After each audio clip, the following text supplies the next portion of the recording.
Act 1, the introduction.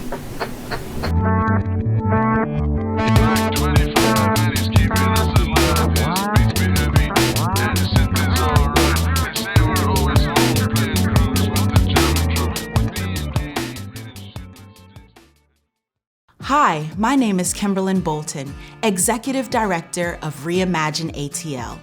Thank you so much for joining us for our very first Dreamfest Drive In experience. You are in for a real treat. Over the past year, our students have worked tirelessly to create documentaries and narrative film shorts that help them express themselves as well as tackle some of the most important issues of their generation. I'd like to take the time to thank our sponsors as well as our entire community. Thank you so much and enjoy the show.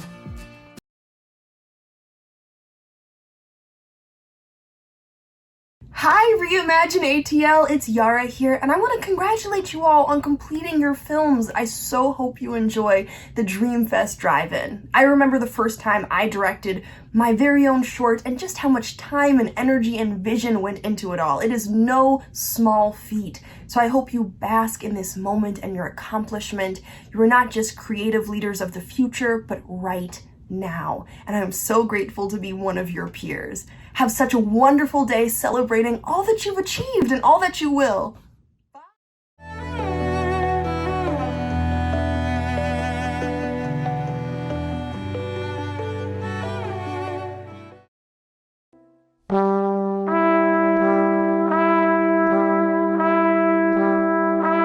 I feel like it's really fun to hang out with kids sometimes.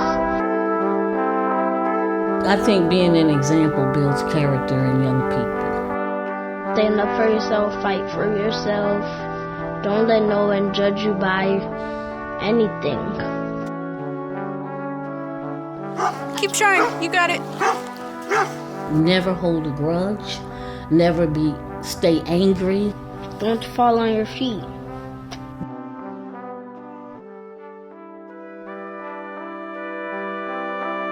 I hope I have a beautiful life. What do you see as a beautiful life?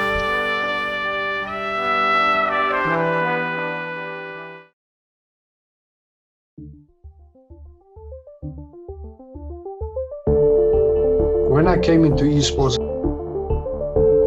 I was motivated to compete at the highest level. I think esports in South Africa is getting more and more exposure, and it's making a lot more people interested in esports.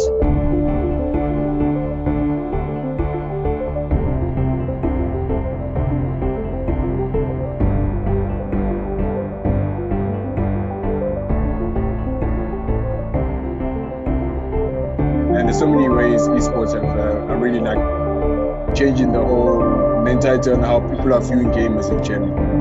You got traditional sporting clubs in America and Europe, football clubs, American football clubs are not picking up esports teams.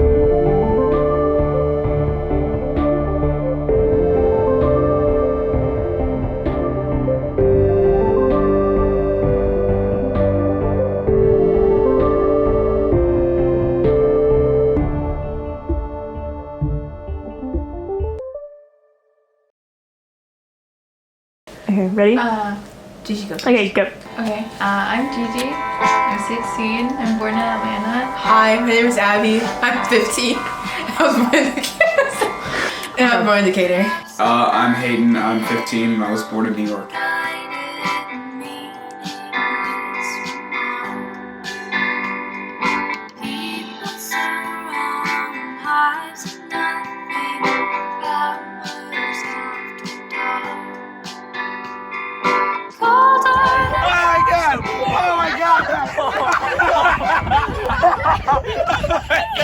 Oh my god! I can't breathe!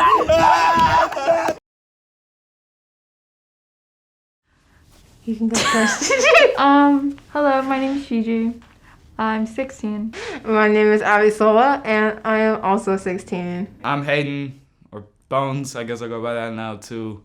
The last 8 months, in some ways, have been really bad, and in other ways, have been really good.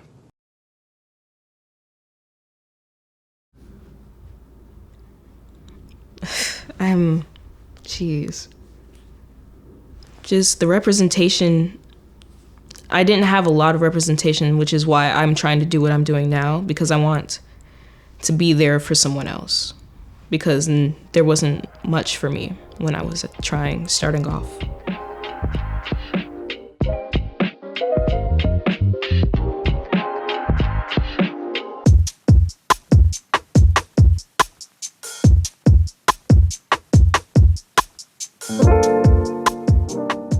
Have you ever realized how many cartoons are rooted in racism? It's quite a few. Some of our favorites, some that we don't know about, some that are just so disgusting and cruel to even watch. A noticeable pattern in these characters would be the extremely unnatural black skin and faces, distinguished lips and white gloves. Though it may not sound familiar to us, these are the textbook makings of an old-timey classic minstrel show. Yep. But surely we don't see these traits in today's cartoons. Oh, well, to be fair, it was also stated the origins of gloves on characters were so that they would be easier to animate, so take either with a grain of salt. But still, these were some of the earliest depictions of black people in cartoons. The only representation we got was from racist white people for the enjoyment of other racist white people, but I digress. Let's fast forward to the 60s, the height of the civil rights movement. Dr. Martin Luther King was assassinated. A young reader of Peanuts comics pens a letter to the author Charles Schulz and asks him to introduce a black character, one of the first that is justly represented, I might add. And he creates Linus's new neighbor, Franklin. Not gonna lie, the creator still had a moderately racist audience. That's how you end up with microaggressions like this. But I'm gonna pause for now. We can come back later.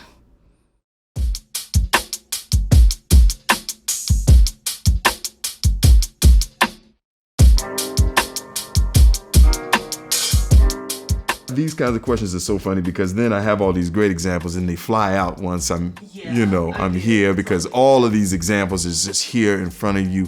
I don't know if this is a trope, but the loud black girl. Yeah. I see that one a bunch and I'm like, not all of us are like that. That's not really good for you to have. We don't have a lot of sort of quieter, meeker or quietly intelligent Black women represented. I really don't think there's a lot of Black women representation in cartoons, animation at all. One thing that they used to do a lot of times, which was funny to me, is that like the Super Friends from the 70s, like there have been several production waves of these Justice League of America assemblages of these characters. The original Justice League never had a black person in them, but in the 70s they decided, hey, it's kind of hip and good for black marketing. So they added a character named Black Vulcan. Okay, he was a black guy that turned into a strike of lightning and he could fly away. But we knew he was black. For some reason, I feel like we always see that like goofy black character trope. It's a stereotype. It makes everyone think, I think every black girl might be like that, when that's far from the case.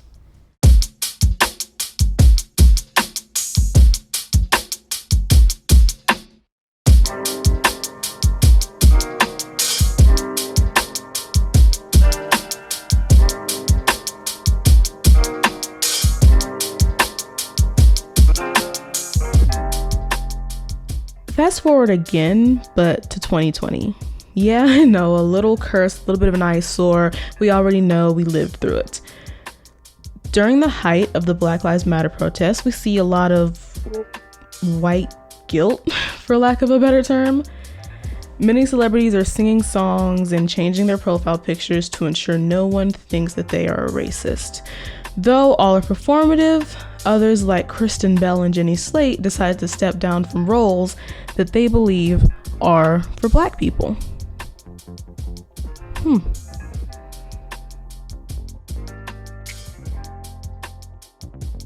I'm all for it, but for me, I'm not really for the performative justice thing. So like if it's, whether it's like out in the public or in the back doors,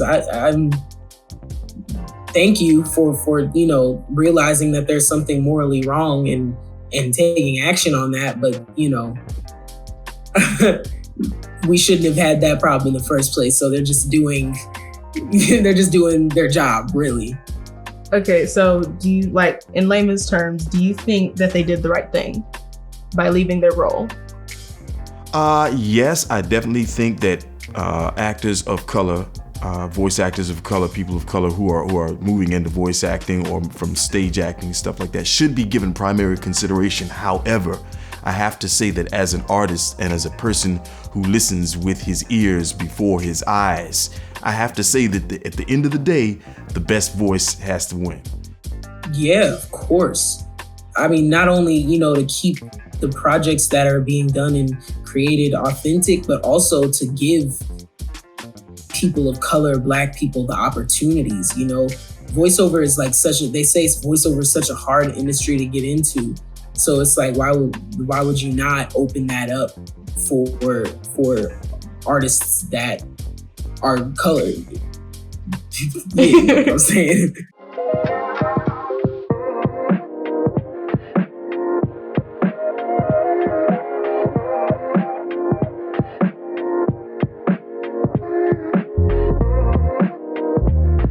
One thing I like about cartoons or animation is that there are no limits. Like, you really can create a new world and a new vision, and there's no boundaries other than what the crew and a group of people bring in terms of skill sets and also vision, you know?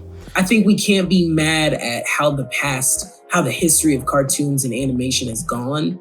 I think it's just on us to go forward and create things conscious of all of those things. Because, you know, like a show like the Cleveland Show raised awareness to the Black community. It was in the writing. It wasn't just about who was voicing it. It really wasn't anything about who was voicing it. It was about the content. You know, it probably would have been better if he'd have casted somebody Black for that role, but I also think it was well intentioned. And I think in relations to even more than just voiceover, like, we always have to look at the intention of things and see what the person who created it intended for it to come off as. No, not prioritize. I think we're still in a stage where it's like, oh, well, you have to think about, okay, how can we stay diverse? How can we keep it politically correct? Well, I think we're still in that stage, but I believe now, as time goes on, we're seeing more young people of color who want to create things.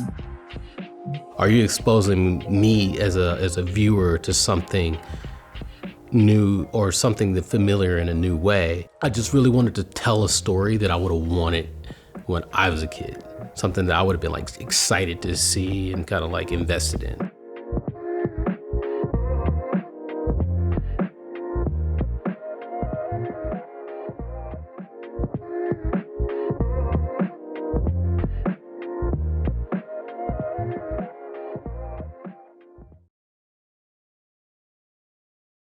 Being Black to me means being yourself unapologetically. You don't have to prove yourself to anybody else. You don't have to do this to justify that you're Black.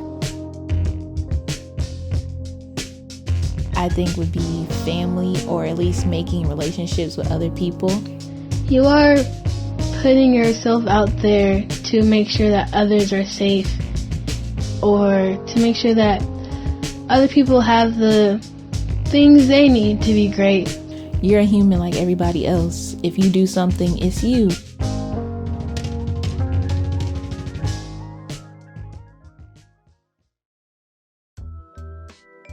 So my family was not open to having pets or animals inside the home. You know, they were considered dirty. So dogs would fend for themselves. When I came to the States and I saw people taking their dogs to the vet for shots, or taking time off from work, you know, to be with their animals because they were sick, that was so puzzling. I was shocked at that kind of behavior towards animals. that was a no-no back in Jamaica, not to have a pet sleep inside the home with you. You know, damn if you do back in Jamaica, damn if you don't here in the States. So.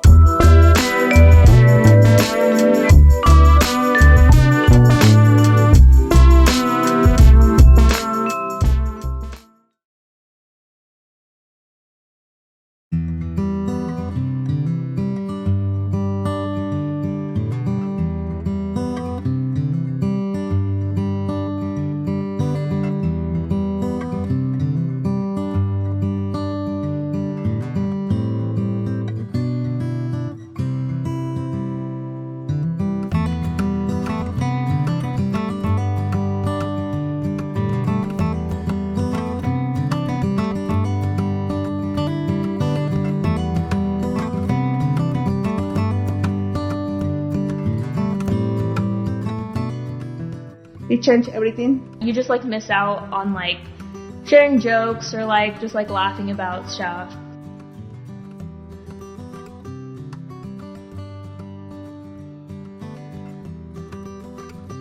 My name is Varsha. Tommy Mao. Brandon. Santiago. Paul. Tanvi. Titzel Valtierra. And I'm doing in-person learning. I'm doing digital learning. He's doing physical. They're doing digital. And I'm going in school face to face.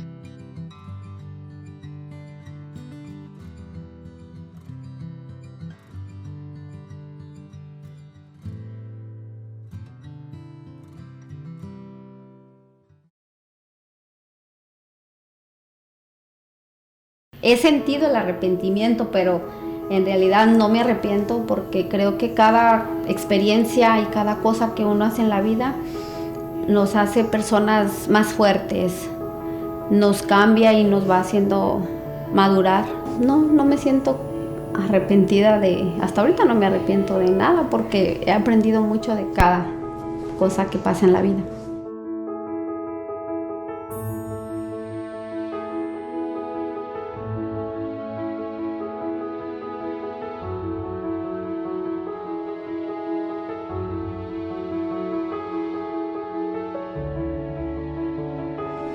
Hola, yo soy María Moreno y soy de Aguascalientes. Soy de estatura baja y tengo 3 hijas y soy estilista, limpio casas. Yo me describo como una persona muy sonriente.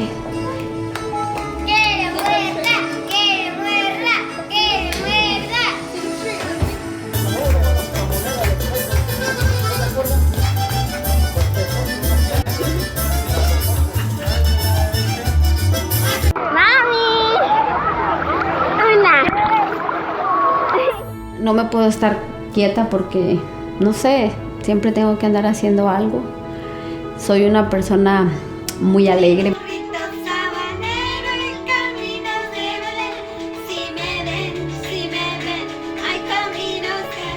Pero también sentimental al mismo tiempo. Soy de pocas amistades, pero las pocas que tengo las valoro mucho y las aprecio mucho.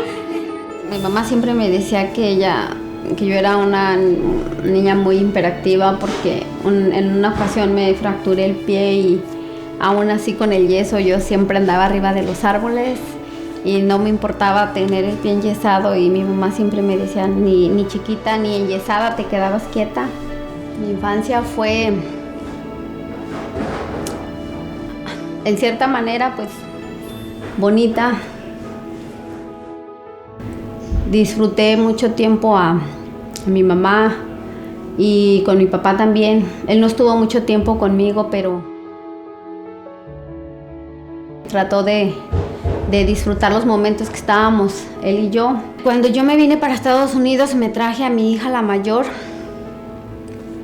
Fue la que me traje conmigo y dejé en México, en aquel tiempo a mi papá, a mis sobrinos, a mi hermana, que eran con los que yo tenía muy buena relación y creo que en realidad no los he dejado porque ellos siempre están en mi corazón, pero me tuve que dejarlos a ellos para buscar un poquito algo mejor en la vida.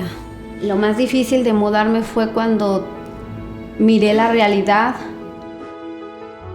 A mí me decían que Estados Unidos, pero cuando yo vine aquí, llegué, vi que las cosas eran diferentes, que aquí uno tiene que trabajar muy duro para poder llegar a tener lo poco o lo mucho que uno tiene. A veces he querido tener los papeles, la residencia, no sé, para poder ir y ver a mi mamá, pero pues no sé, eso está en las manos de Dios. Cuando perdí a mi papá,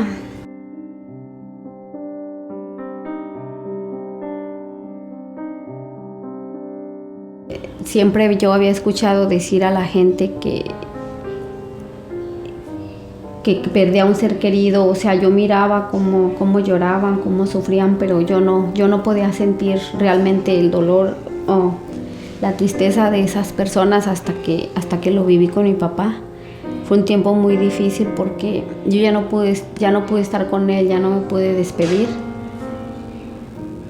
y ya no lo volví a ver, si no es por la tecnología, que por una videollamada.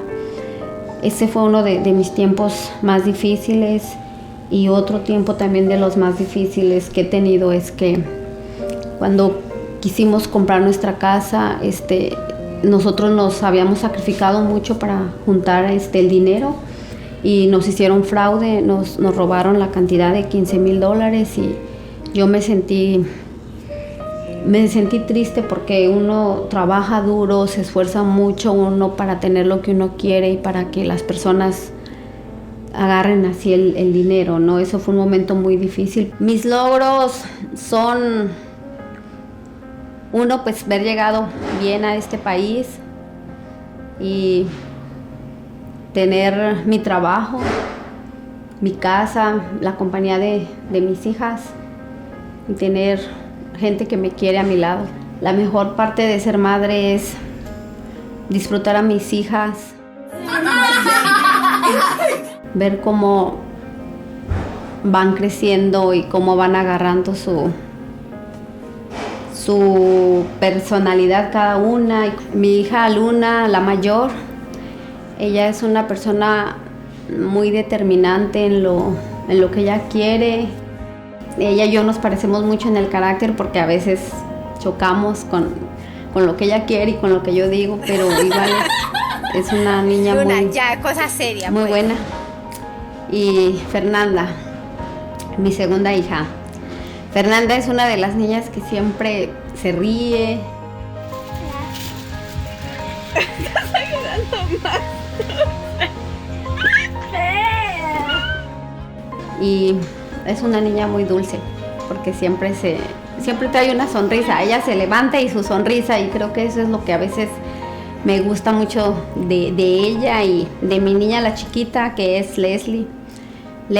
A veces yo no quisiera que el tiempo pasara porque el tiempo se va muy rápido. ¿Camina como la belleza latina?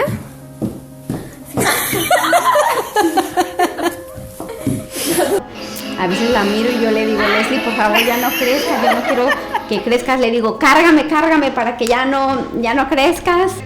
Muy bien. Pero pues el tiempo no perdona y ellas van creciendo. Me han cambiado la vida mis hijas, todo lo que yo hago, y siempre lo hago pensando en ellas y para ellas. La parte más difícil de ser madre es a veces no saber hacer las cosas o no saber enseñarles exactamente cómo pueden salir adelante, pero queremos darles más a nuestros hijos y a veces no está en nuestras manos o poderlos dar una vida mejor. Creo que eso es lo más difícil, no ser una buena madre. Cuando compré mi casa fueron uno de los momentos más satisfactorios en mi vida porque me sentí como cuando uno se esfuerza mucho por tener algo, como cuando se gana uno un trofeo.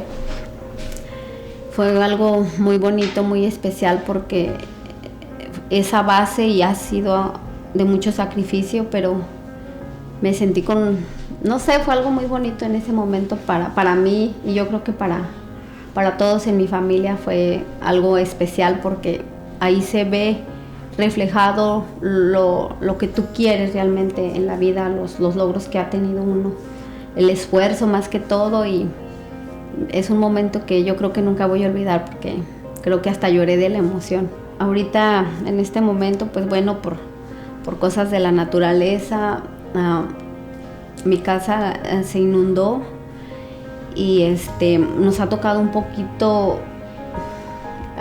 pues no se puede decir que sufrimiento, porque realmente no lo estamos sufriendo, pero sí nos cambió un poquito la vida porque pues ha sido un cambio total, ¿no?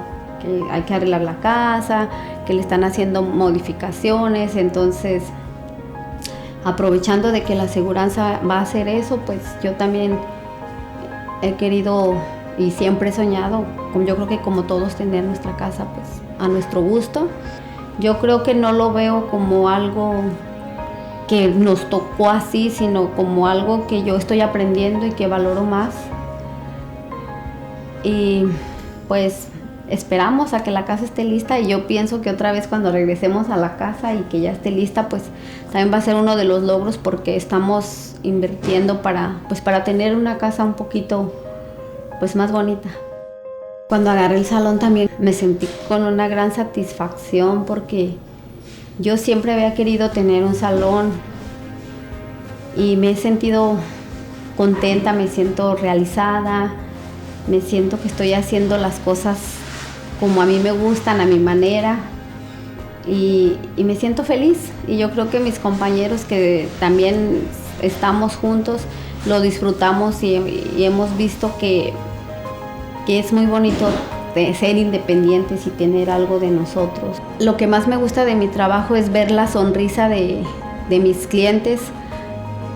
Yo creo que la sonrisa de mis clientes es mi éxito, porque con eso yo me siento realizada, verlos felices con mi trabajo.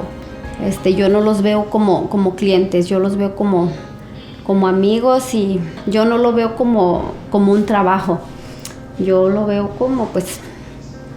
como algo que me gusta y que disfruto, y pues al mismo tiempo gano dinero, pero me gusta mucho como la relación que yo llevo con la gente que me apoya en mi trabajo. No cambiaría nada de mi vida. Me siento satisfecha con la vida que he tenido, que he aprendido, veo las cosas de otra manera. Estoy orgullosa también de tener a mis hijas, de tener a una persona a mi lado que me quiere, que me entiende, y estoy orgullosa de ser la persona que soy.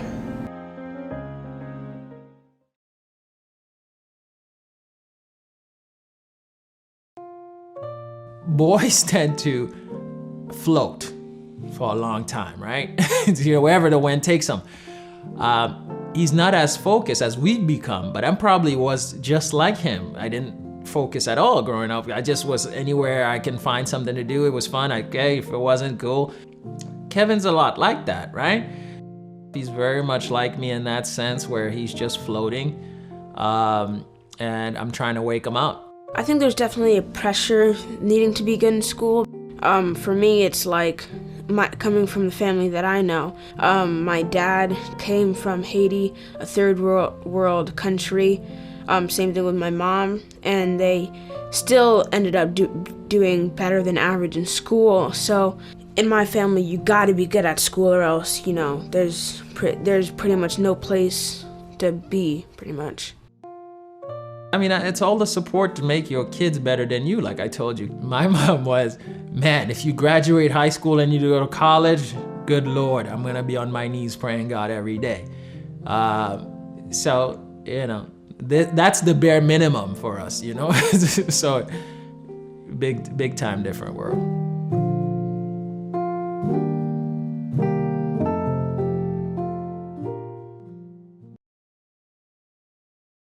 You're scared. You don't want to get yourself in trouble. You don't want other people to think that you're like weak, or you don't want the reaction to be bad. You're just kind of like scared that either the person you tell is not going to think it's serious, or your people around you, your peers, are gonna like be like, oh, that wasn't that big of a deal. Why would you make such a big? Because I've seen that before. Like I've seen people like report other students for situations, and then they get mad at the victim, and that's just kind of the fear that turns people away from telling people about what happened. Feel uncomfortable, like, or that they might not be supported. I was trying not to cry. Yeah, that was awful, and it made me feel really disgusting about myself. I think I wish I had kind of stuck my ground more. At the time, I didn't really think much about it. It just kind of like annoyed me, but I didn't see it as a bigger problem. It's just something that you're kind of like made to not speak up about. I was like, this can't, like, there's no way this is wrong. Like, I was like, I should support it too, because everyone seems to care so much about it, that I started to care a lot about it too. I guess we're being like dramatic, or we're trying to start drama or something. I think teenage girls especially are kind of like looked down upon as like over dramatic or moody, or like they're just growing up or just like going through a phase. And so that's not true. We're just trying to feel safe in a classroom. I think that really ties into teenage girls not feeling like their voice is going to be taken as seriously.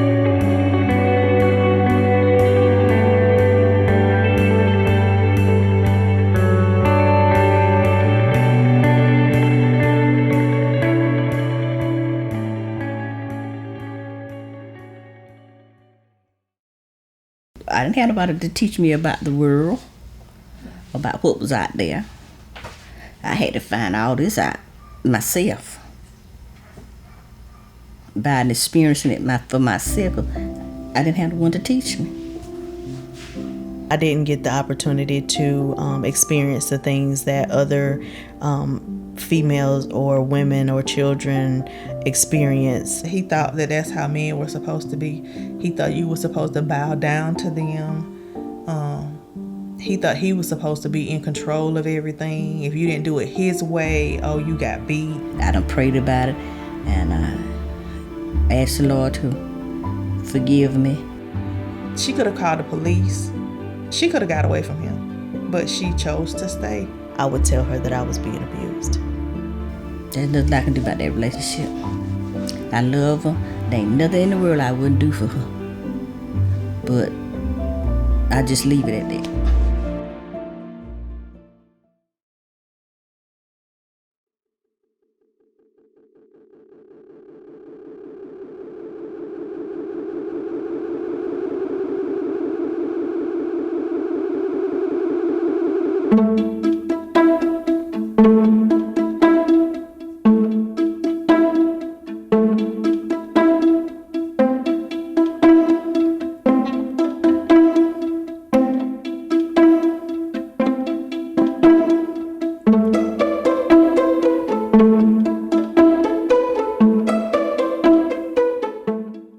The first day was definitely strange because it was all online. So it was just me staring at a bunch of faces in my basement, hoping that my background was good and that like I did my hair right, and then making sure I didn't like mess up when I was introducing myself, just like, my name is Jada. Trying to be like as professional as possible. So like I sat in my dad's office because there was a desk and I didn't have a desk in my room. So I'm always really nervous for things, but I just hoped that I would get in, and I did, and I got in. I was like, what?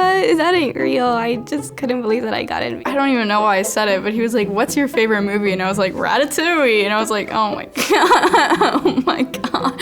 Why did I say that? I was really excited because I was like, this is a lot, but this is what I wanted. I feel like at school, like no one turns on their cameras, and like online school, like nobody really is talking to each other. Like nobody has their cameras on or their microphones on or anything. But like being in NOCO and like seeing the other students like half awake, I was like, okay, like I'm not alone. School is just a freaking bore online, but like NOCO was actually, it was interactive and it was fun. And, you got to see familiar faces because, in school, they just have blank squares. I mean, I think it's definitely hard to make, like, something special over Zoom. So I don't know how you did that. I think NOCO was probably if not the best thing, definitely in the top 3 best things to have happened to me over the pandemic. People were actually like answering questions and like you could see them. It was super refreshing, and it was like definitely like just such like a breather. Even though we weren't in person for a lot of it, it was super helpful and just being able to like get through everything.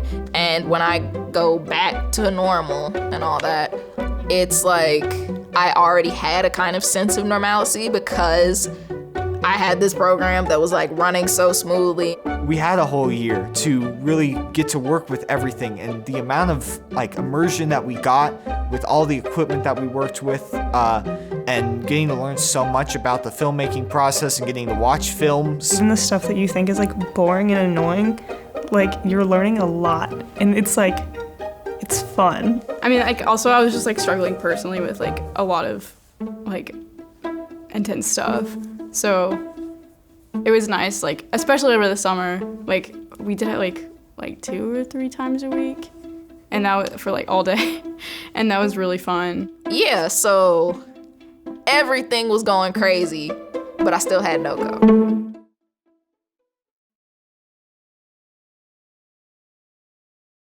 I don't think I ever realized I loved film. It was just something that I always was super interested in, and I didn't really realize I loved film until like after no-co. Oh my gosh, no-co really did change my life.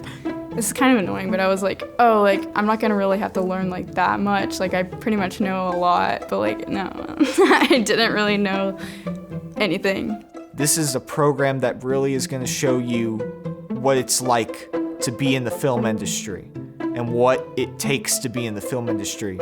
You just feel kind of at home in a way.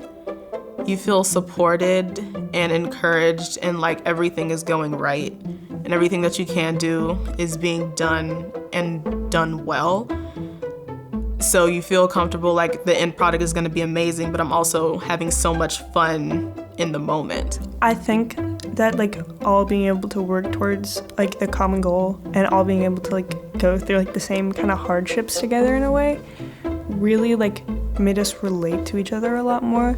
Like we would just like send like little motivational messages, or like it was like I don't know, it was just so much of like a tight-knit family, and like the effect of that was just so, it made it so much better to make the documentary. I think like watching everyone's documentaries was so fulfilling in a way.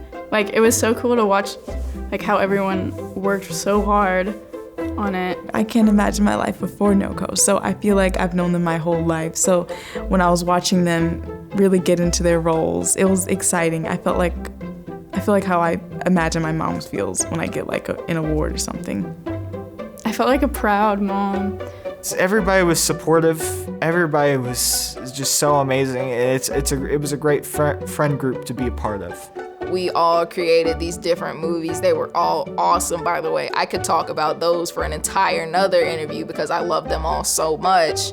We all had this continuous thing that we were like struggling through, and it was like at the end of the semester, like right before the holidays, and we were all like dying, but like it was so fun. So I was getting to make a documentary about a subject that I loved, and I got to meet so many incredible people doing it. People from across the world, literally across the ocean, all the way in South Africa. So at first, I really didn't have much ideas of what I wanted to do the documentary on, because I was like, I have a lot of restrictions. I don't know too many people that I can interview, but I know my mom, and I know that she's a really like incredible and interesting person. She's a very strong person and one of like my biggest inspirations. And she's with me, like I'm with her all the time. So I was like, she's like an easy person that I can do. At my school, it's just very much like brushed under the rug, and like we don't want to talk about this because it's a lot of drama. And it felt nice to finally be able to like talk to actual girls at my school without anyone getting mad at us or getting in trouble or anything like that. It created like a really big sense of like trust and dependency on each other to help each other out, because there was literally no one else that we could talk to really. Like we had only each other who knew like what the other person was talking about. And I think that really like all made us bond together a lot and like learn to trust each other. And the thing that I really love about my documentary is that it was about my mom, so it was like a very personal thing, and it's something that like we could keep forever and just go back and watch it because my mom like loved it. All my family came together and watched it, and they all cried at the rough draft. I just showed them the rough draft, and they all cried at the rough draft. It was like, I just turned around, everyone was crying, and I guess the reason why I didn't get emotional is because I had to watch it like a whole bunch of times over and over again. I was like, I didn't expect to get this reaction, but it was really nice. Like, all the feedback that I got, and my mom sent it like to people in Mexico for them to watch it, and I guess it made them happy because like they don't see my mom a lot or know about her life. So yeah, I was really glad that I made it on her. And she also, like, a few days after had to have like her final immigration court. So I think that's another reason why I didn't want to continue, because it was kind of hard. Because they said that she couldn't stay here, but they gave her like probation, which is good. Like, she can stay for a few more months, and then they'll make like the final decision. So it's good to have her here.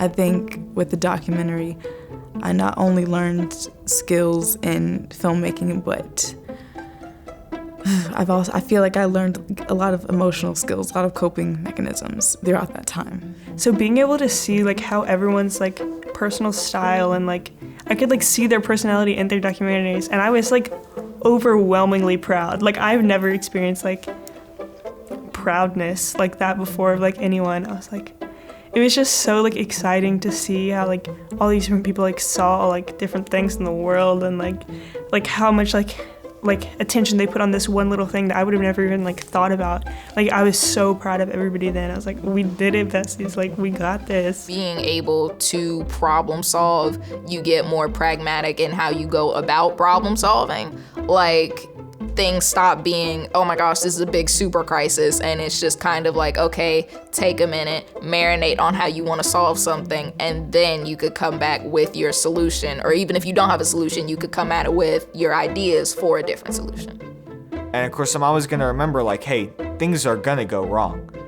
And if you were able to help out with fixing what happens during that shoot and making that shoot work, then everything else that's gonna come in the future, you're gonna know how to handle it. You're gonna know how to keep people calm and say, listen, it's okay, everyone. Let's think about this logically, and let's find a solution, because there is a solution that we can think of. I'm really bad at decision making, horrible at it. But I think like filmmaking is like, I mean, it kind of forces you to make decisions, but it's also just like trying to accept the fact that not everything is going to turn out exactly how you want it to, and sometimes that's a good thing.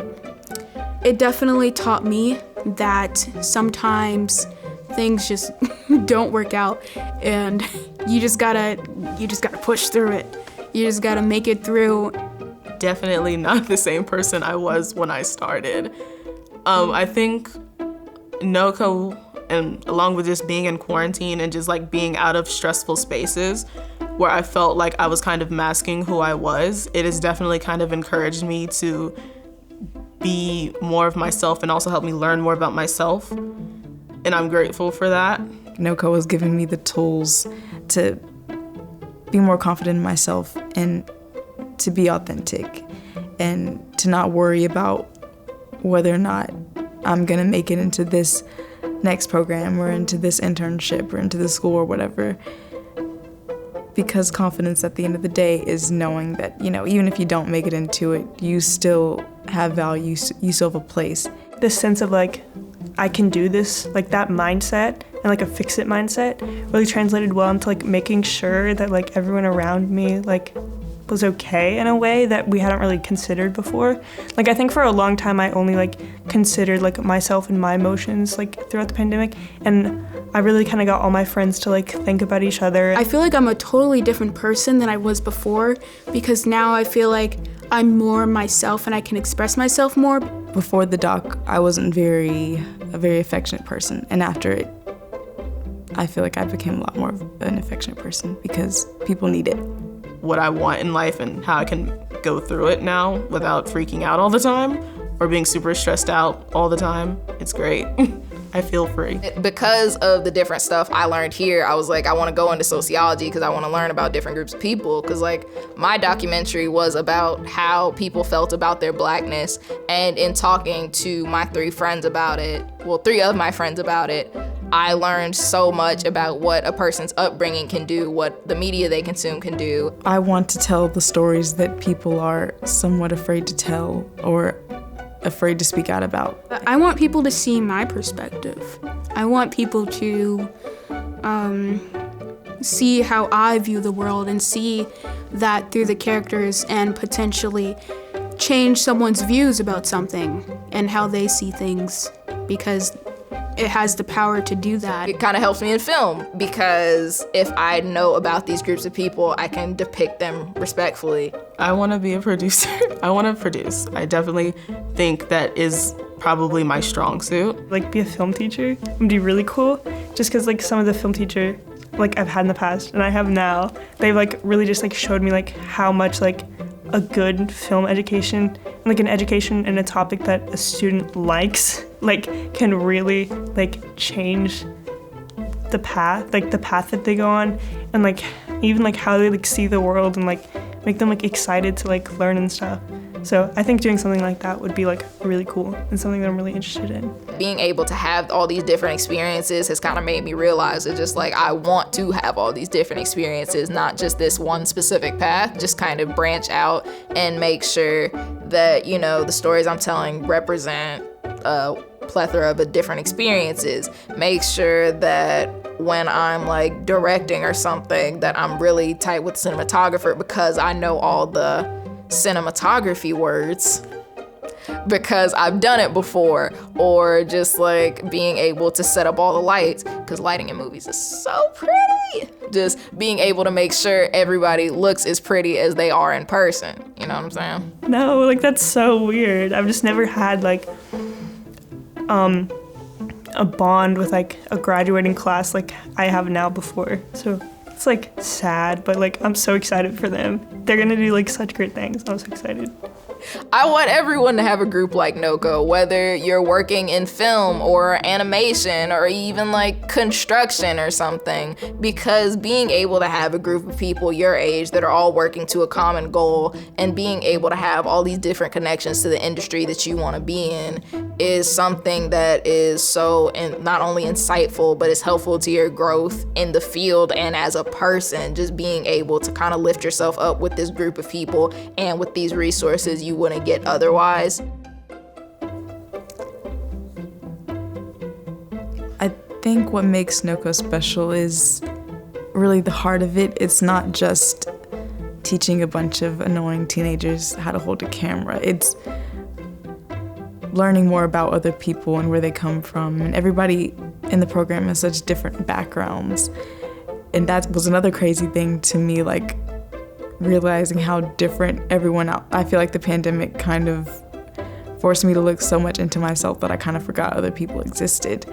So learning more about their lives and somewhat being a part of it, that was very rewarding for me. I feel like that's like a part of the human experience, is learning more about people. So in NOCO, I've never been in any other program, any class where they actually cared about the students as much as NOCO does, and I really appreciate that.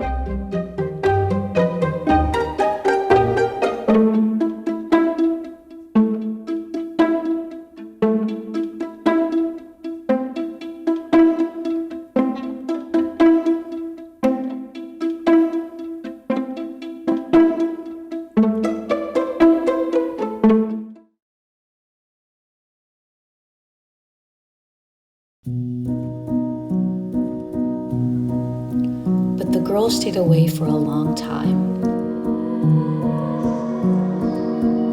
And the tree was sad.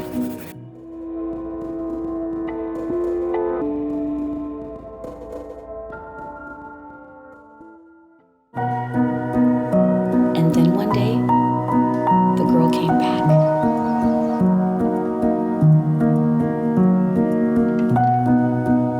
And the tree shook with joy.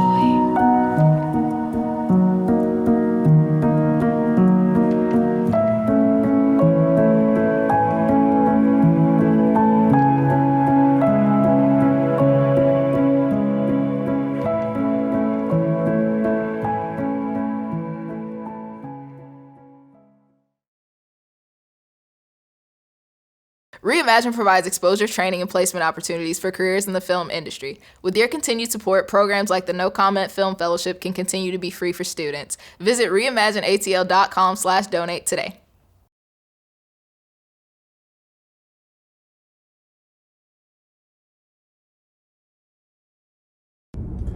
What up, fam? My name is Raymond Carr. I'm an Atlanta-based filmmaker. I've been in the game for about 15 years now. Started off as a PA, as a young man, and now I make movies. I'm a production designer, and I'm a creature effects operator in the film industry.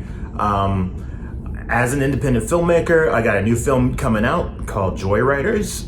It's already played at the Atlanta Film Festival, as well as some other international festivals that are Oscar qualifying. We're very excited about that.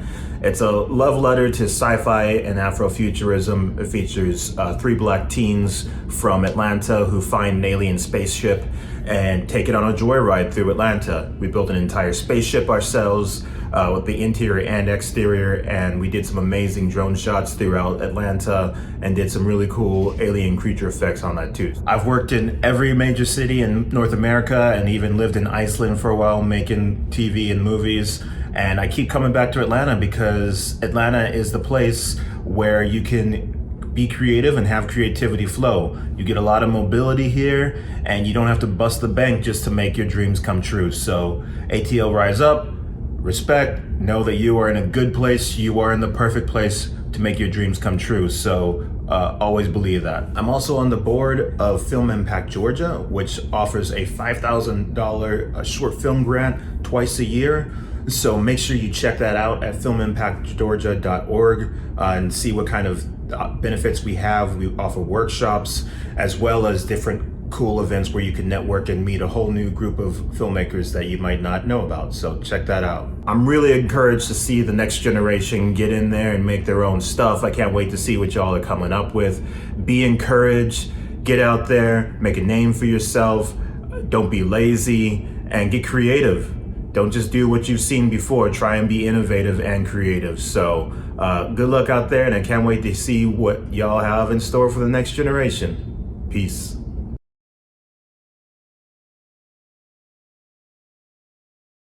Hello, my name is Christopher White. I've lived in Atlanta for over 23 years, have worked in higher education, public education, as an instructional designer, as a teacher of film, animation, and music. And I've also been involved with the arts here in the city as a multimedia artist, a musician, and a visual artist with photography and other media. Now I work for Emerge as an instructor, teaching the students Premiere, After Effects, Photoshop, and other related software. Our first project you're going to see is the students' interviews, where they've learned how to do multicam edits, color correction, and other skills they've learned within Premiere. I'm very excited about our new program, and I think you're going to enjoy what you see. Thank you very much. My name is KJ. My pronouns are he, him. One word that describes me is I'm very understandable. So I understand people a lot.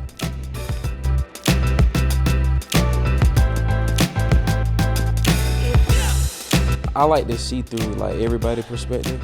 So I put everyone's perspective into one.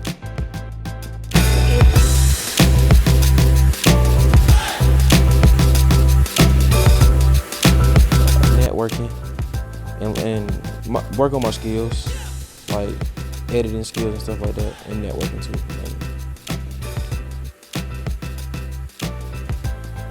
The product and satisfaction, from customers and clients, the outcome.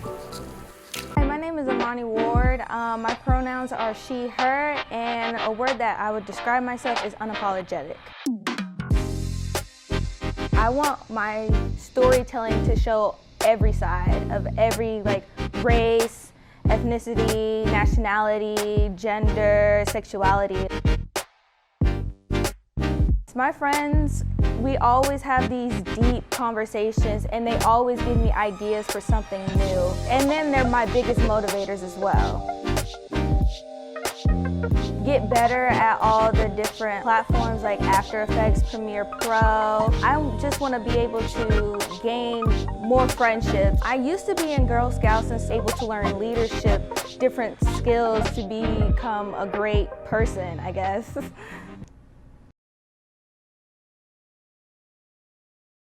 A rolling. All right, roll camera B. There and there. Perfect.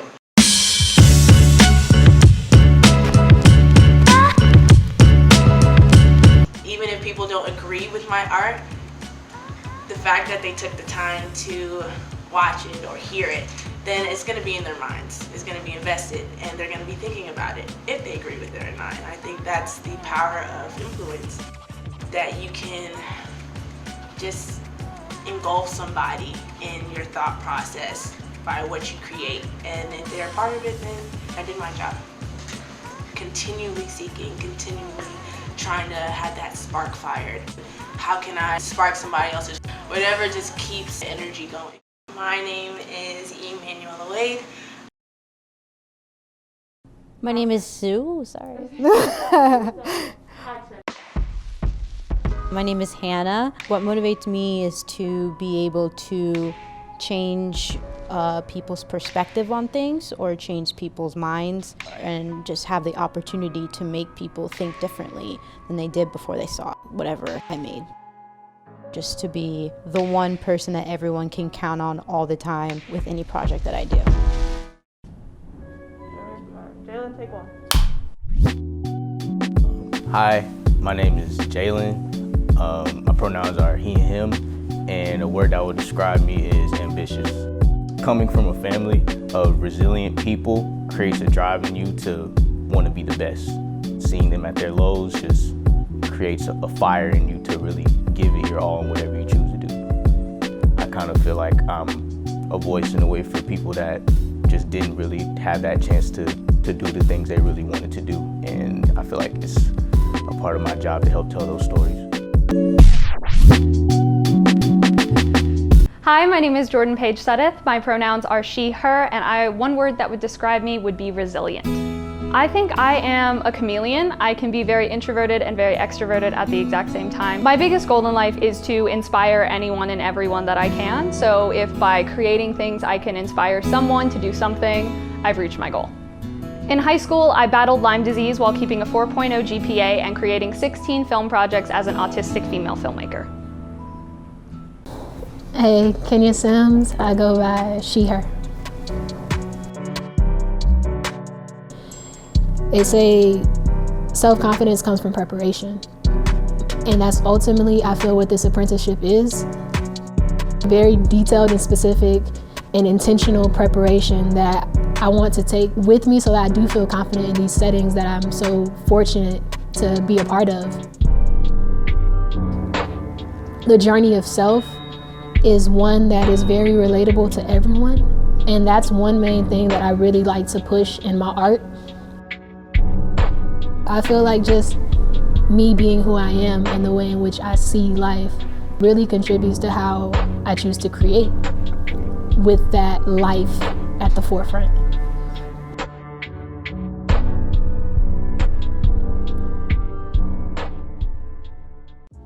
Hello, my name is Leslie. My pronouns are she and her.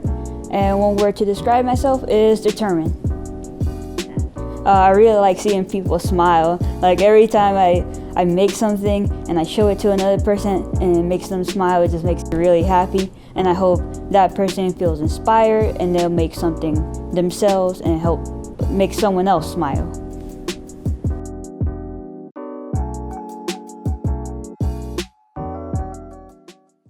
Hey, my name's Morgan. My pronouns are she, her, and a word to describe me I think would be versatile. I come from doing a lot of game design and working with that stuff in a 3D space, so I think I bring a unique perspective to video making and filmmaking. I just like making stuff that I think is pretty or would like to look at, like something that would catch my attention and make me stop and stare at it. Hi, my name is Sterling Graham and my preferred pronouns are he, him. Nice to meet you, Sterling. What's one word that you would use to describe yourself? Creative. What's unique about my perspective is that I see the world not just through words but also through storytelling. My goal would be to learn as much as I can. I am motivated by plants, people, just different aspects of life. I had to overcome sadness due to my dad dying. All right, thank you. You're welcome. Hi, I'm Taj Malik. Pronouns are he, him, and an adjective I would use to describe me is persistent. What motivates me is a strong sense of purpose that I think was instilled in me from my parents. You know, even just my name means Crown King. And so it's a lot to live up to and kind of trying to live authentically and be the best I can be in any scenario. My perspective, I believe, is one of a young black guy from the city of Atlanta, born and raised here my whole life. And I've had so many different experiences, whether it be my mother being in politics or my father being an educator. I've had so many different inspirations in my life that I think my perspective is very, very particular, very unique, but it still can be applied to many different situations. I want to be like a sponge here, literally just soak up every single thing I can from y'all teaching me new things that I didn't know about equipment or a way to approach a story, and just learn as much as I can with Adobe or camera equipment or whatever it is. I'm ready to get it. Action, second sticks. I'm good. My name is Yao, by the way. My pronouns are he, him. One word to describe myself, I would say I'm adventurous. Especially this year, I found myself just doing the same things over and over. I'm more of a creative person, bring like just a lot of different ideas to the table. One goal, I would just like to really just get a new experience, just meet a lot of new people and get a feel for it. What motivates me, really my family, coming home from immigrants. It's been hard for them, and I feel like they motivate me every day to keep pushing and work hard for what I want to do.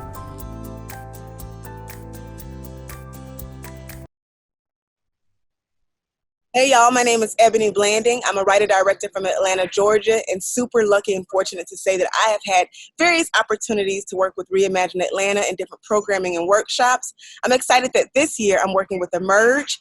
It's super awesome and dope to say that you are working in a program that is called Emerge, because I think it speaks to itself that we are working with the folks who are going to be making the next stories, the next films, the next genre-changing works.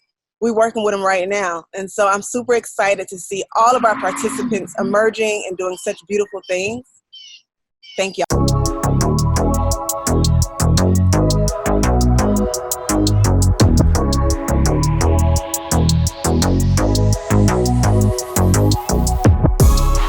ATL's Emerge Apprenticeship Program is designed to prepare creatives from the ages of 18 to 24 for careers in the film and media industry. Throughout the course of 9 months, apprentices learn the fundamentals of filmmaking as well as the technical and soft skills required for a career in content creation. The program is entirely free and participants earn a stipend along with necessary equipment.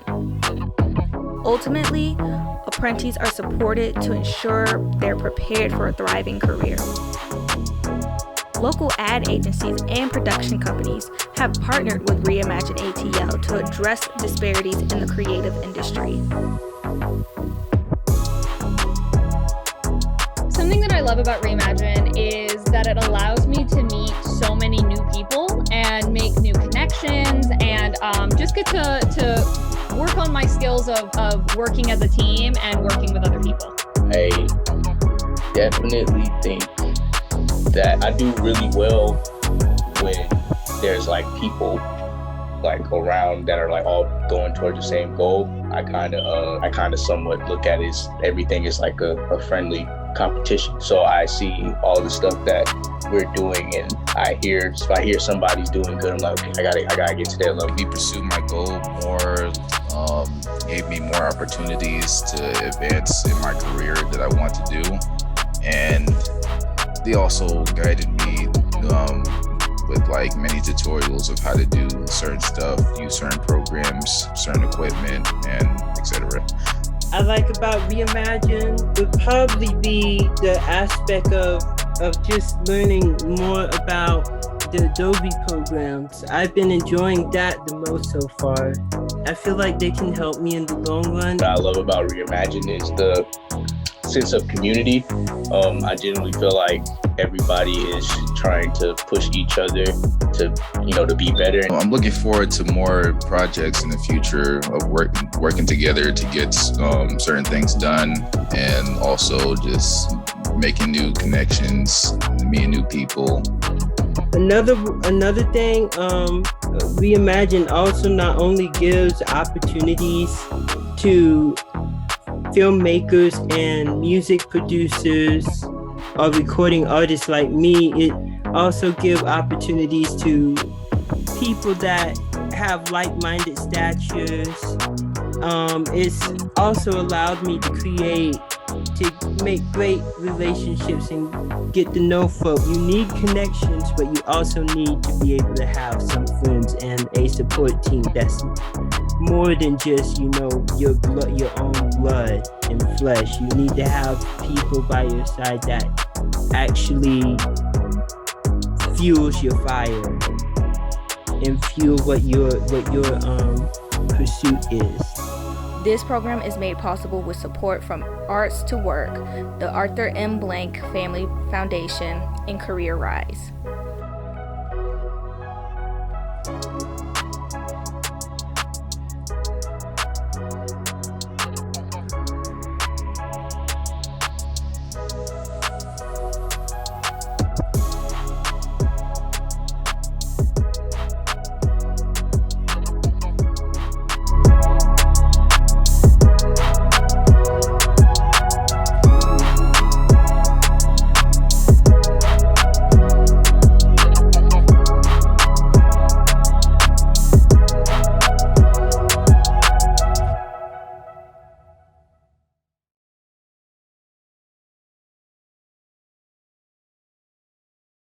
It was so much fun just getting to know each and every one of the students, being able to bring all their perspectives and point of views together to be able to make this film. Probably the most challenging part about it was kind of like getting to some of them, because I know around that age it's kind of like easy to be really dismissive or kind of not, it's cool to kind of not care, but some were a little hard, others to get to, but we were able to get through them and be able to show them that, this is your story, this is something that you put together, even me as a teacher assistant or assistant director, I'm just here as guidance, really. I don't even, this is their film. I'm just here to help you all put it together. Again, I just really enjoyed getting to know the students, and when we were finally able to break through to them, we were able to put out something I think they were proud of, and me and my partner were proud of, and it was just a really heartwarming experience. Hello, my name is Ginger, and I am the Executive Director of ASIFA South, the Southern U.S. chapter of ASIFA International Animation Society. This is a very fun and exciting opportunity for us because we get to share our expertise as animators and animation producers to help the students learn how to actually create a piece of work that can go not only in their portfolio, but a real client base. And we're very excited to be working with Reimagine, and we hope that this is going to be another opportunity that is long-lasting, and hope you guys enjoy yourself. Hello, my name is Leslie. Hey, my name is Morgan. And I've been working with Reimagine, creating an intro and outro animation for Steam Truck. And this project has been the lead storyboard and lead animation for this intro and outro for Steam Truck. And my goal is to be able to interpret their ideas and bring it into a form that makes it entertaining and also eye-catching for the viewers. So something I learned during the process of this project is learning to stay disciplined and make sure I stay focused, that we're all on the same page, that we can get these things done. it may not be like exactly perfect, but we need at least the most roughest idea of what we need to do. My role in this project has been doing mood boards, doing concept creation. I've been doing sketches, and I've also been helping my fellow teammates with inspiration. I think one of the most exciting things working on this project and about this project is just that I've never done any 2D animation or design work before. So I'm just getting right into the thick of it, and I'm really enjoying working with the ASIFA team as well as Leslie. I'm really proud of the development, all the developments we've made to each version, from going for the first version to the second version to the third version. I think it's really great that I've been learning to work with the team and choosing new ideas, taking criticism, and thinking away on how to implement everything I think would be really nice while also satisfying the client. It's been really entertaining to see all the changes between each version. I'm really proud of all of the improvements. Every little step counts. Hi, I'm Caleb, Executive Producer and Director here at the With Agency. I'm Jessica. I'm Associate Creative Director here at the With Agency. This agency is about 10 years old. We do a lot of different work, from branding to design to marketing and advertising, and of course video and film. And every year during the summertime, we have interns come and participate with us. This summer, we participated with Reimagine to host 2 interns exclusively for the duration of the summertime. And it was enjoyable to get to meet all of the candidates who decided to apply. And everyone has been so fantastic, every single person we've met. Everyone we spoke with just had so much energy, so much talent. We're so excited for their futures, and for those that we can host this summer, we're excited to do our part and contribute and see our kids thrive. Yeah. Hey there, my name is Jordan Paige Suddeth. I'm 20 years old and I am an award-winning screenwriter and filmmaker, and I am also an apprentice in Reimagine ATL's Emerge program. I recently just sold my very first feature film screenplay to a production company, and it should be going into production later on this year. And Reimagine ATL asked me to talk about this crazy experience and how it happened. So to start off from the beginning, I submit a lot of my screenplays to different writing gigs on a website called Network ISA. I graduated from Vancouver Film School in August of 2020, and since then I had started submitting my screenplays to different writing gigs. Cut to February or March of 2021, I got a message from a producer who worked for a production company that I had submitted my screenplay to their writing gig. There is a crazy, insane thing that has just happened. A crazy, exciting thing. They read my script and they really enjoyed it and they thought it was really well written. And yeah. They were interested in having a meeting with me, so we set up a meeting on Zoom. I got to meet the producer who had reached out to me and the founder, which was super exciting. A few weeks later, the contract was done. I signed it and I had officially sold my first screenplay, and I was also contracted for 3 rewrites. I am sending off the signed contract right now. This is crazy. This is insane. I am so thrilled to say that I sold my first screenplay before my 20th birthday. Oh my god. Okay. Send. The process has been absolutely incredible, and honestly, part of me still can't believe that it's happening. At the moment, rewrites 1 and 2 are complete, and I'm currently in meetings with the producers going over the outline for the last rewrite. I'm not able to reveal any information about the script or about the company due to being under contract, but when the press release comes out, then I am able to share, and I will be shouting it out from the rooftops. I've been documenting the process of the rewrites on my TikTok, which is really, really fun. It's a really fun way for me to document how things are going without giving away any information that I'm not allowed to. Hey everyone, my name is Jordan Paige. I'm a screenwriter, and I just recently sold my first screenplay. Today starts rewrites, and I wanted to document the process. I do plan to continue making the TikToks and documenting every part of the journey that I can, and that's the process. That brings us up to today. I am super, super thankful that the Emerge program has connected me with an incredible mentor. Her name is Ellie Lockman, and she is a producer at Warner Media. What? Like, how cool is that? Ellie has already given me feedback on 2 of my screenplays, which has been absolutely incredible, and I am so excited to work with her more. Thanks so much, Reimagine, for wanting me to share my story, and thank you for all that you do. Bye. Hey everybody, my name is Donatella, also known as Donnie. I was a TA for Emerge, most precisely the Reimagine program, which is still going on. I came across this program sort of out of the blue, and I'm just so thankful that I did, and I'm truly are. I am truly thankful for it. It's not just a cliche. I got to join the team along with Julie, Ebony, and Chris, and it was a very interesting experience in the most positive way. I not only got the chance to pass along my knowledge, which is something that surprisingly makes you feel very good. And I'm just very grateful that the team gave me that opportunity, let's say, that chance. And then I'm just also very grateful that I was able to attend the Zoom classes, some of the workshops. Not only did I learn things myself, physical, tangible things like Premiere, but also many other things that are not really tangible. And like I said, I'm just very thankful because this is a program that truly and honestly, you will never find anywhere else. And I've seen other programs in everywhere, in lots of places, and Emerge really, truly is very unique.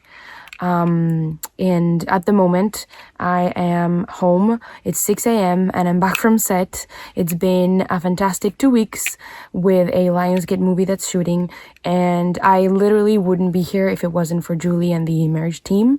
So, I'm really honestly thankful, and it literally means that I wouldn't be here without them. So this program is fantastic. You all should keep dreaming. You should all work hard for what you want, and if you work hard, I promise that you will get it. It's not a cliche, it's true. And just make the most out of the program. Make the most out of any program that comes from Emerge, because these people really do care, and this is very hard to find. So yeah. Bye, everybody. Hope to see you soon. Hi, my name is Taj Malik. Reimagine ATL is on a mission to raise $25,000 in support of our youth program. You can make a difference in the lives of students like me if you visit reimagineatl.com/donate today. The biggest impact on my life for the Emerge program has been the sense of community and the inspiration I get from my peers and mentors. The sense of community here is a very strong one. Everyone's kind of uplifting each other. We have different conversations about projects that we're all working on, different opportunities that they're telling us about in the Emerge program. Everyone here is extremely nice. You show your work, whether you're at the level that they're at or a little bit behind, they're always willing to answer any question you have. There's no sense of like ego here. Everyone is genuinely here to help each other reach that next level that we're all trying to get to. I am Lisa Farrell. I am the producer, project manager for Georgia State University's Creative Media Industries Institute, an institute that is dedicated to emerging technology. I am the current past president for the Georgia Production Partnership. I'm on the board of directors for Film Impact Georgia. And most importantly, for this message, I am also a board member for Reimagine ATL. I want to take this opportunity to congratulate the No Comment Film Fellows and the Emerge Apprentices, and to let you know that even though you may not be aware of it, there are so many of us out here who are so proud of the work that you're doing, and we are cheering you on in our quest to help to create and to groom the next generation of digital storytellers. You're making us all so incredibly proud with the work that you're doing. We hear so many great things about you, and we expect so many great things to be coming from you. Congratulations again, and know if you ever need a mentor or anyone to talk to, please turn to your board of directors for Reimagine ATL. We're all here for you. Thank you so much.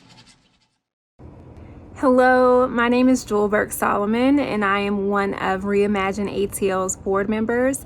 And I just want to say congratulations to everyone who has completed the NOCO Fellowship and the Emerge Apprenticeship programs. You guys have done an amazing job, and you are going to rock it in this next chapter after finishing the program. So just want to say congratulations.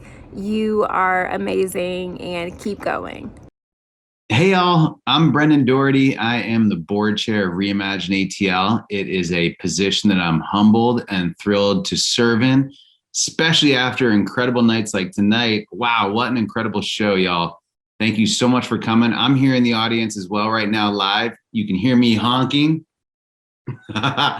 Love it. Anyway, these NotCo fellows, these Emerge fellows, they are the reason that we do this. And those voices tonight, the content tonight, how authentic and inspiring, and also how trailblazing in terms of the career mobility and the opportunity to become leaders in this industry, in the creative industries, in the arts and beyond. So we're just so humbled and thrilled to be a part of it. And I want to extend my gratitude to all of the Reimagine ATL team who put this on tonight, to all of you who came tonight, to our board. Our board is here and ready and wants to help you all. So please reach out to us, engage us. You're why we do this. Thanks again for coming out tonight. From all of us at Reimagine ATL, thank you so much for joining us and have a wonderful evening.